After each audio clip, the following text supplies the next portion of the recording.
Ako lang ba? Or mostly tayong lahat. Yung pag nagluluto ka, naalala mo yung kabataan mo. Yung luto ng nanay at tatay nyo. Yung may dishes na naaalala mo ang isang tao pag kinakain mo or niluluto mo ito. Sabi nga, food brings back memories. Totoo yan. OFW ako at mahilig ako magluto. Kung ano yung naaalala kong niluluto ng nanay at tatay ko, sinusubukan kong lutuin kahit hindi niya kapareho ng lasa.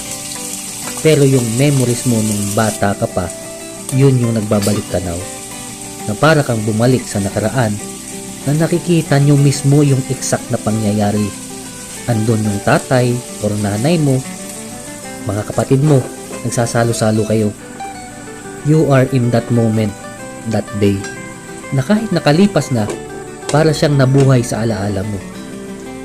In fact nga, naiyak ako nung sinusulat ko yung mga sasabihin ko sa vlog na ito. Dahil matagal ko nang namimiss ang luto ng nanay at tatay ko. Maraming memories na hindi mo na maibabalik pa. Ang alaala ng bata pa tayo ay magiging alaala na lang natin habang tayo ay nabubuhay pa. Alam nating hindi perpekto ang mga magulang natin. Maraming mga pagkakamali at marami ding magagandang alaala. Pero hindi natin may tatanggi na wala tayo kung wala sila. Magulang pa rin natin sila. At sana kung may mga nagawa silang mali, ay wag na natin gayahin kung magulang na din tayo. Magsumikap tayo maging mga mabuting magulang ka OFW.